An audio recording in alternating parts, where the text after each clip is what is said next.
Hello everyone. இந்த காணொளியில் பயிற்சி நிலை 1இல் குழந்தைகளை எப்படி சிறுநீர் கழிப்பதற்கான பயிற்சி எப்படி செய்வது என்பதை குறித்து நாம் காண இருக்கிறோம். இந்த பயிற்சி நிலைகள் மனவளர்ச்சி குன்றிய குழந்தைகளுக்கு மாத்திரமல்ல, மற்ற குழந்தைகளுக்கும் உபயோகப்படுத்தலாம். பயிற்சியை துவங்கும் முன் பயிற்றுவிக்க ஒருவர் தேவையாயிருக்கிறது. அதாவது பெற்றோரோ அல்லது குடும்பத்தினரோ இந்த பொறுப்பை ஏற்றுக்கொள்ளலாம். அந்த நபர் தனியாக நேரம் ஒதுக்கி இந்த பயிற்சியை செய்ய வேண்டும். ஏனென்றால் வீட்டில் உள்ளவர்கள் அனைவருமே ரொம்ப பிஸியாக இருக்கின்ற காலகட்டத்தில் இந்த காரியத்தை செய்வதற்கு மிகவும் சிரமமாக இருக்கும். ஆகவே ஒரு நபர் இதற்காக தனியாக நேரத்தை ஒதுக்குவது நல்லது. விடுமுறை காலங்களில் இந்த பயிற்சியை நாம் துவக்கலாம். ஏனெனில் அப்பொழுது தனியாக அந்த குழந்தைகளுக்கு நேரத்தை செலவழிக்க முடியும். ஆகவே விடுமுறை காலங்கள் அல்லது இதற்காகவே தனித்து ஒரு 3 வாரங்கள் விடுமுறை எடுத்து நாம் இந்த பயிற்சியை செய்யலாம். இந்த பயிற்சியில் தவறாமல் பொறுமையோடு பயிற்றுவித்தல் மிகவும் அவசியமாயிருக்கிறது. ஏனென்றால் 1-2 நாட்கள் செய்துவிட்டு குழந்தை கற்றுக்கொள்ளாவிடில் நாம் அதனை விட்டுவிட்டு பின்னர் மீண்டும் சில நாட்கள் கழித்து திரும்பவும் நாம் ஆரம்பிக்க முயற்சி செய்வோம். அதுபோன்று செய்யும்பொழுது குழந்தைகளுக்கு அந்த புரிந்து கொள்ளும் திறன் மிகவும் கஷ்டமாகிவிடுகிறது. எனவே தொடர்ந்து பயிற்றுவிக்க வேண்டியது மிகவும் அவசியம். துவங்கும் காலம் 18 மாதங்கள் கழித்திருக்க வேண்டும். சில குடும்பங்களில் 18 மாதங்களுக்கு முன்பாகவே துவங்குகிறார்கள். அப்படியும் துவங்கலாம். சில குழந்தைகள் அதை புரிந்து கொண்டு அதை செய்வதற்கு தயாராகுகிறார்கள். எனவே 18 மாதங்களுக்கு முன்பாக துவங்குவதில் எந்த ஒரு தவறும் இல்லை. முதலாவது அட்டவணை தயாரிக்க வேண்டும். அட்டவணை எப்படி தயாரிப்பது என்று பார்க்கும்போது, நாம் குழந்தை ஒரு நாளில் சிறுநீர் கழிக்கும் ஒவ்வொரு நேரத்தையும் குறித்து வைக்க வேண்டும்.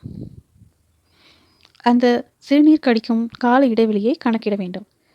ஒரு முறை சிறுநீர் கழித்த பின் அடுத்த முறை எவ்வளவு கால இடைவெளியில் குழந்தை சிறுநீர் கழிக்கிறது என்பதை குறித்து வைத்துக்கொள்ள வேண்டும். இது போன்று 2-3 நாட்கள் தொடர்ந்து நாம் குறித்து வைத்துக்கொள்ள வேண்டும். அப்பொழுது நமக்கு குழந்தை எவ்வளவு கால இடைவெளியில் சிறுநீர் கழிக்கிறது என்பது நமக்கு தெளிவாக தெரியும். இந்த பயிற்றுவிக்கும் முறையை நாம் இப்பொழுது பார்க்கலாம். பகலில் துவங்க வேண்டும். முதலில் குழந்தை பேம்பர்ஸ் இல்லாமல் கால் சட்டையுடன் இருக்க வேண்டும். அப்பொழுதுதான் குழந்தை ஈரமானவுடன் அந்த ஈரத்தை உணரும் அறிவை அடைவார்கள்.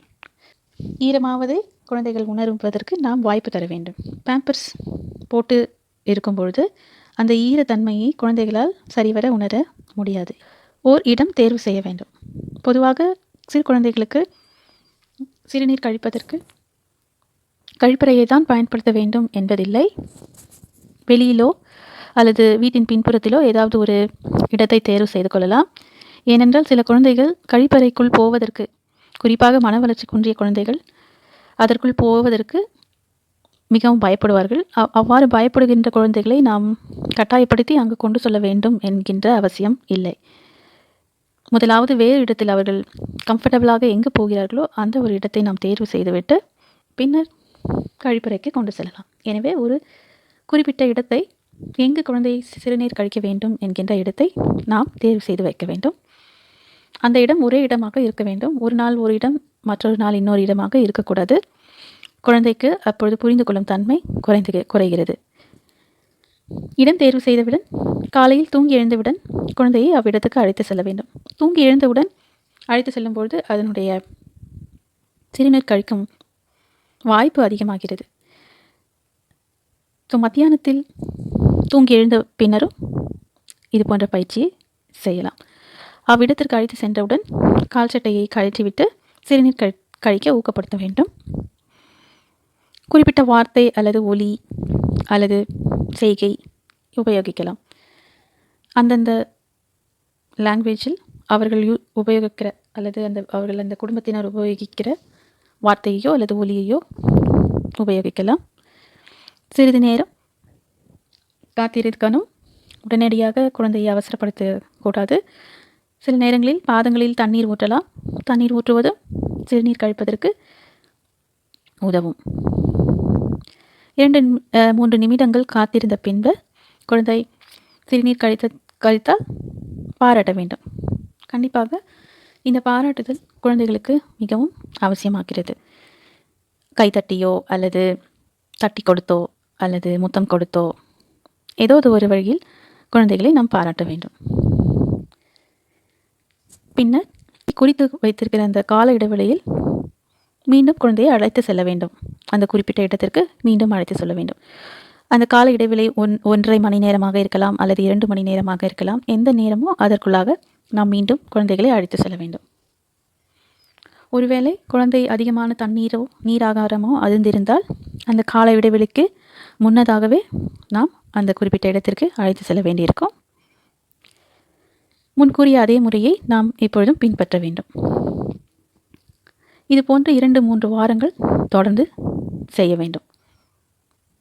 70% மேலாக நாம் குறிப்பிட்ட இடத்தில் குழந்தையை கொண்டு செல்லும் போதெல்லாம் குழந்தை சிறுநீர் கழிக்க துவங்கினால் 1ஆம் நிலை பயிற்சி வெற்றி பெற்றதாக அறிந்து கொள்ளலாம்.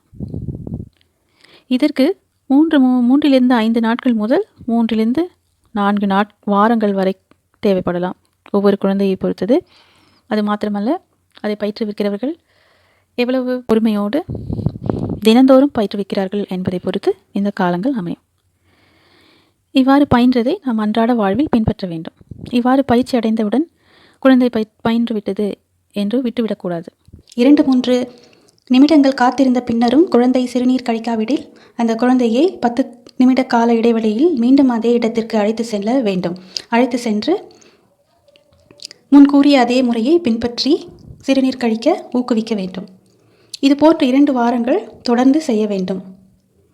70% மேலாக குறித்த இடத்தில் அந்த குழந்தை சிறுநீர் கழிக்க துவக்கினால் 1ஆம் நிலை பயிற்சி வெற்றி பெறுகிறது. இந்த குழந்தைகளுக்கு நாம் 2ஆம் நிலை பயிற்சியை துவக்கலாம். வெற்றி பெறவில்லை எனில் மீண்டும் 2 வாரங்கள் முயற்சி செய்யலாம். அப்படி முயற்சி செய்தும் குழந்தையால் இந்த பயிற்சியினை வெற்றி பெற முடியவில்லை எனில் வல்லுநர்களின் உதவியை நாட வேண்டும். பயின்றுவிட்டால் அதனை அன்றாட வாழ்வில் பின்பற்ற வேண்டும். இந்த பயிற்சியின் போது நாம் சில காரியங்களை செய்யக்கூடாது. அவைகளை பற்றி இப்பொழுது நாம் பார்ப்போம். குழந்தையை மிரட்டுகிறது, கத்துவது, அவர்களிடம் கோபப்படுதல், அவர்களை பயமுறுத்துதல், அடித்தல், உடையை அசுத்தம் செய்துவிட்டால் அவர்களிடம் கோபத்தை வெளிப்படுத்தி காட்டுவது, இது போன்ற காரியங்களை நாம் தவிர்க்க வேண்டும். இது போன்ற காரியங்களை செய்யும்பொழுது அது குழந்தைகளுக்கு மன அழுத்தத்தை உண்டாக்குகிறது. இந்த பயிற்சி எளிமையானதாக அமையாது போகுவதற்கு வாய்ப்பிருக்கிறது. ஒரு சில முக்கிய குறிப்புகளை இந்த இடத்தில் நான் சொல்லிக்கொள்ள விரும்புகிறேன். அந்த குறிப்புகளை இந்த பயிற்சியின் போது மனதில் கொள்ள வேண்டியது மிகவும் அவசியமாகிறது. முதலாவது, ஒரே இடம் மற்றும் ஒரே நபர் குழந்தைகளை பயிற்றுவிக்க வேண்டும். ஒரே இடம் என்று சொல்லும்பொழுது குழந்தைகளை மலம் அல்லது சிறுநீர் கழிக்க கொண்டு செல்லுகின்ற இடம் ஒரே இடமாக இருக்க வேண்டும். ஒரு நாள் இந்த இடம், ஒரு நாள் மற்ற வேறு இடம், அதுபோன்று மாற்றி மாற்றி குழந்தைகளை அழைத்து செல்லக்கூடாது. அதுபோல் செல்லும்போது குழந்தைகளுக்கு புரிகின்ற தன்மை குறைந்து குழப்பம் ஏற்படும் நிலை உருவாகுகிறது. எனவே அதை தவிர்ப்பதற்காக ஒரே இடத்தில் குழந்தைகளை கொண்டு செல்ல வேண்டும். அதே போன்று ஒரே நபர் இந்த பயிற்சியை துவக்கி கற்றுக்கொள்ளும் வரை ஒரே நபர் அந்த குழந்தையை பயிற்றுவிக்கும் பொழுதும் குழந்தைக்கு நன்றாக புரிய வாய்ப்பு இருக்கிறது. இந்த நபர் என்னை அழைத்து சொல்லும் பொழுது இதை எதிர்பார்க்கிறார், நான் இதை செய்ய வேண்டும் என்ற காரியம் குழந்தையின் மனதில் நன்கு புரிய நேரிடுகிறது. எனவே ஒரே இடம் மற்றும் ஒரே நபர் பயிற்சியை மேற்கொள்ளும் பொழுது அந்த பயிற்சி அந்த குழந்தைக்கு மிகவும் சுலபமாக அமைகிறது. அடுத்து, ஒரே வார்த்தை அல்லது ஒரே ஒலி அல்லது செய்கை, படம், ஏதாவது இவற்றில் ஒன்றை உபயோகிக்க வேண்டும். அதாவது குழந்தை தானாகவே சொல்லுகின்ற வார்த்தைகளிலோ அல்லது எழுப்புகின்ற ஒலிகளிலோ ஒன்று தேர்வு செய்து ஒவ்வொரு முறையும் இந்த பயிற்சிக்காக நீங்கள் உபயோகப்படுத்தலாம். அந்த குறிப்பிட்ட இடத்திற்கு கொண்டு சென்றவுடன் அந்த வார்த்தையை உபயோகப்படுத்தி அல்லது அந்த ஒலியை உபயோகப்படுத்தி அந்த குழந்தையை மறுபடியுமாக உச்சரிக்க செய்யலாம். உச்சரிக்க செய்துவிட்டு அந்த கழிப்பதற்கு பழக்க வைக்கலாம். அதுபோன்று செய்யும் பொழுது அந்த குழந்தை அந்த ஒரு குறிப்பிட்ட ஒலியோ அல்லது வார்த்தையையோ மனதில் பதித்து கொள்ள உதவுகிறது. எப்பொழுதும் அந்த ஒலியை எழுப்பும் பொழுது அந்த குழந்தைக்கு இந்த காரியத்தை நாம் செய்ய வேண்டும் என்கிற அந்த புரிதல் வருகிறது. எனவே ஒரே வார்த்தை அல்லது ஒலி உபயோகிக்க வேண்டும். அதுபோன்று குழந்தையும் தானாக வந்து பெற்றோரிடம் சொல்வதற்கும் அந்த ஒலி அல்லது வார்த்தையை உபயோகப்படுத்த ஆரம்பிக்கும். ஒரே வார்த்தையை உபயோகிக்கும் போது குழந்தையால் சுலபமாக பெற்றோரிடம் வந்து அந்த வார்த்தையோ அல்லது ஒலியையோ உபயோகித்து தான் சிறுநீர் கழிக்கப் போக வேண்டும் என்பதை உணர்த்த முடிகிறது. அதற்கும் இது சுலபமான வழியாக அமைகிறது. எனவே ஒரே வார்த்தை அல்லது ஒலி உபயோகப்படுத்துவது நல்லது. ஒலி எழுப்பாத குழந்தைகளுக்கு, வார்த்தைகள் சொல்ல முடியாத குழந்தைகளுக்கு ஒரு செய்கை, ஏதாவது ஒரு செய்கை, குறிப்பிட்ட ஒரு செய்கையை எப்பொழுதும் செய்ய வேண்டும். அல்லது ஒரு புகைப்படம் அல்லது பிக்சர் என்று சொல்வார்கள், அதையும் நீங்கள் உபயோகப்படுத்தலாம். ஒரு அட்டையில் ஒரு படத்தை ஒட்டி அந்த படத்தை காட்டி இந்த இடத்திற்கு நாம் போகிறோம், இந்த காரியத்தை நாம் இப்பொழுது செய்ய போகிறோம் என்பதை குழந்தை புரிந்து கொள்ளும் வகையில் நாம் அது போன்று உபயோகப்படுத்தலாம்.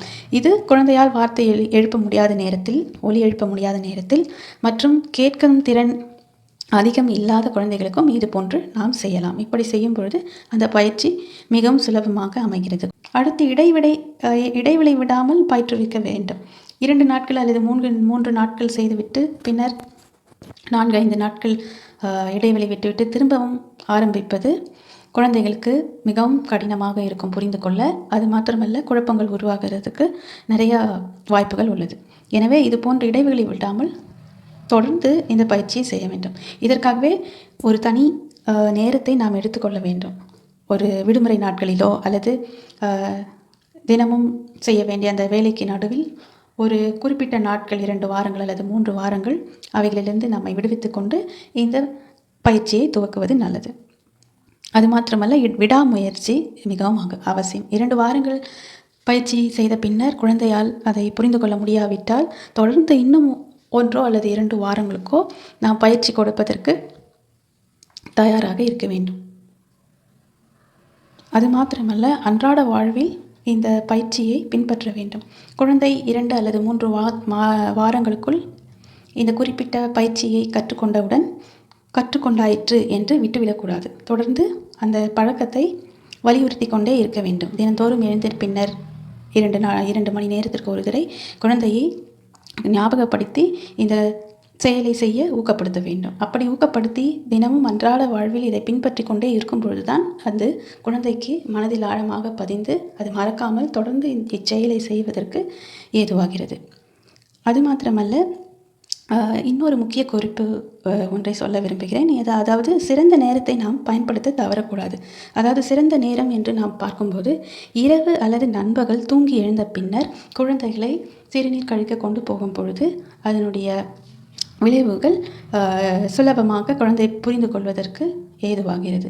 உடனடியாக சிறுநீர் கழிப்பதற்கு குழந்தை சுலபமாக புரிந்து கொள்ள முடியும். எனவே இந்த 2 நேரத்தை தவறாமல் பயன்படுத்த வேண்டும். அதில் குழந்தை வெற்றி பெற்றவுடன் மற்ற நேரங்களிலும் சிறுநீர் கழிப்பதற்கு மிகவும் உதவியாக இருக்கும்.